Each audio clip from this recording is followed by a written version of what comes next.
This is the software that makes it all happen. It's Python 3. The chipboard is a DRV8825 driver board. It's from 8 volts to 45 volts as we talked about earlier. The interface is 3.3 to 5 volts, which is really good for the Pi. Here are the pins. I have a diagram at the end. I'll post that. Some of the board pin orders are not the same, so check your board, because I noticed that some of the mode pins are not in the same sequence, so that's a physical change on the board that you have to watch out for. If your motor does not turn correctly, you might try swapping one of the pairs of wires. So like one of the pairs going to the motor, switch one pair. So like wire 3 and 4, or in my case the blue and brown wire are a pair, switch them on the board. And because if the rotors are fighting each other, if the coils are fighting each other, then it won't turn properly. It may just sit there and vibrate. Okay, so import time for the sleep function, import the GPIO pin functions, and I'm going to use the board numbering scheme. These are some variables I need. I'm going to set the pins using these variables. And the first one is direction, which is pin 7 on the Pi. The step pin, which is pin 11, and these are probably the two most important that we're going to use. This one sets either clockwise or counterclockwise, depending on whether it's 0 or 1. And this one is actually the step. By turning this pin on and off, we're going to get the stepping motor to step, so that's important. These are some resettable functions. I mean, you can tell it to sleep, so you can stop it while it's running. You can just stop the motor, put it to sleep. You can do a reset to put the board back to its original condition, and enable, you can turn the board on and off while it's operating. So normally this is held high, this is held high, and this is held low, and held low means I don't even have to connect to it. Here's where I'm going to set them up as output. So here's the direction, the stepping, the reset, not sleep, not enable. And over here are the 8825 board pins. Here is the mode, and the mode tells how fine of step the board should set up for the stepping motor. So if it's 0, 0, 0 like down here, that is the coarse step. One step on my motor is 7.5 degrees, so it's a very coarse step. These three variables are for the modes, the mode address, if you will. It's binary, and depending on the binary address in here, it's going to cause it to do different stepping functions.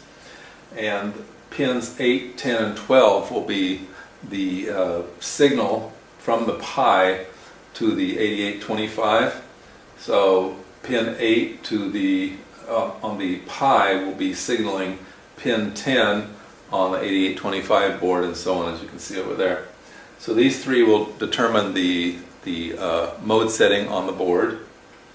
And here's the place where I set up the GPIO output for each one of these. And this table is very important. This table is the mode table, if you will. So the first three numbers in the table are going to be output on these three pins. And that again will tell the 8825 what mode to be in. This last number compensates for both speed and rotation, because the board is capable of micro steps. So normally it will do one step, and in the case of my motor it's 7.5 degrees. So one step would be 7.5 degrees, next step 7.5, 7.5. But here it will do half a step. So instead of 7.5, it's going to do something like 3.75 degrees on a half step. However, now I have to compensate both in speed and number of steps, because I need twice as many steps to go a full revolution, and I need it to move faster, twice as fast, in order to make it turn at the same speed as if it was in mode 0.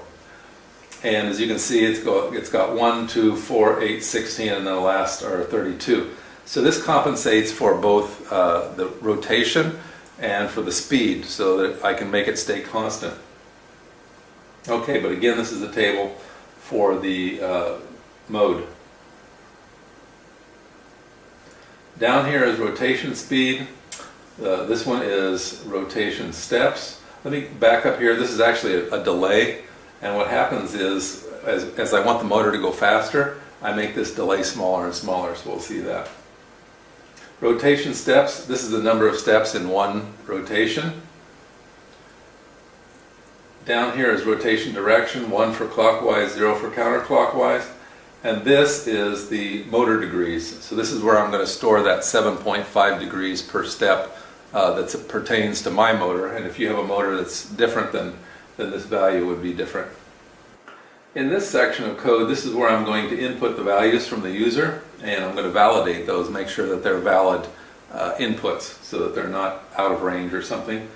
So this first one is the mode, and it asks for whichever mode that the user wants to use, and then the choices are 0 through 7. My default is 0, as you can see over here. The motor degrees, this asks for that 7.5 number that I've been talking about.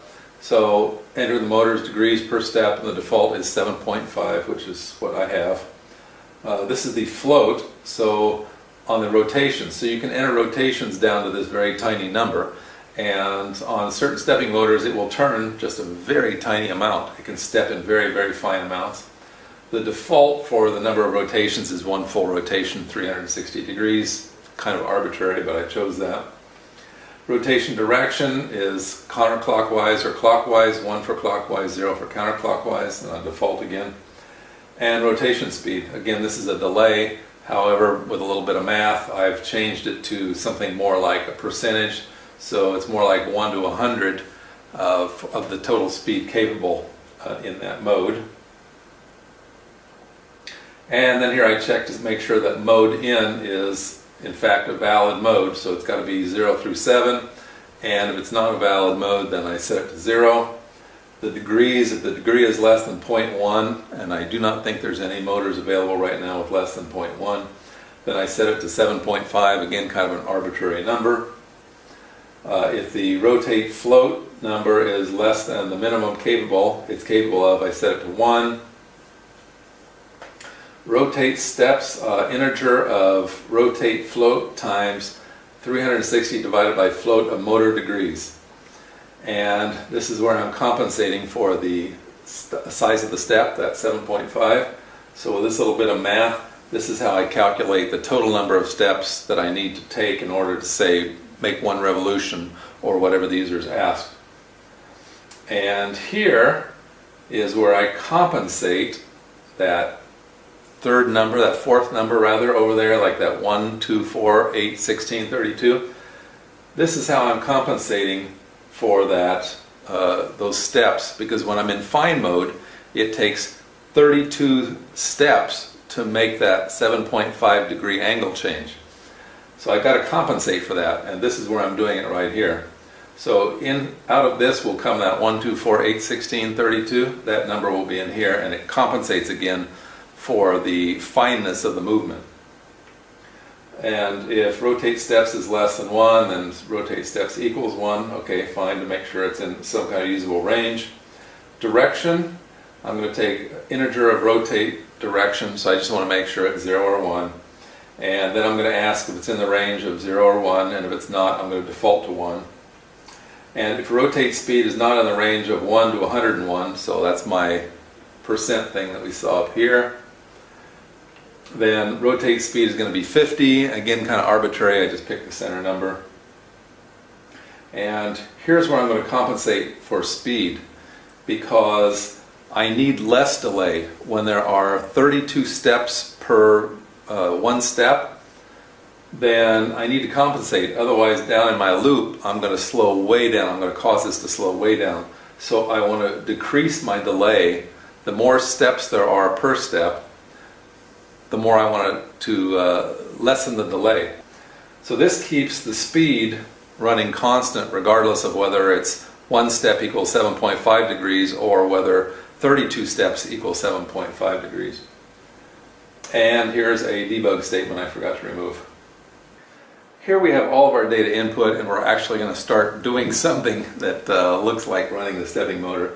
We're going to output to the direction pin the rotate direction that the user input, so either 0 or 1. Here we're going to make sure our not sleep is true, because we do not want it to sleep. Here we're going to make sure our not reset is true because we do not want to reset the board. And here our not enable we want to make sure is false because we want the board to be enabled. We don't want the board to be shut down. And here is where we're going to set our modes. So the mode pins, mode 0, mode 1, mode 2 pins, this is where we're going to set them. And it comes from those numbers up here. The first three numbers are going down into here, 0, 1, and 2. This is where our mode is set. And finally, now that all that happens, we're going to get to the business of actually turning the shaft in the motor. So for X in range from 0 to rotate steps plus 1, we're going to turn the step pin first on. We're going to do the delay, and the delay is what I was talking about. This is our speed, if you will. And then we're going to turn it off. And this is going to cause one pulse, one step, if you will, or one part of a step. It could be 1/32 of a step of the shaft. Again, it depends on what mode we're in and so forth. But yes, this is where the shaft actually turns. And we're going to do this, the number of rotate steps that we calculated up earlier. When it runs through all of this, we're going to come down here, we're going to do the reset. We're going to reset the board, the 8825 board. We're going to do the GPIO cleanup, and then we're going to print done so that we know that it finished normally. Well, that's it. Okay, well, it's kind of long and drawn out, isn't it? A little bit complex. Well, I hope you found this useful and interesting in your Raspberry Pi experiments and your stepper motor work.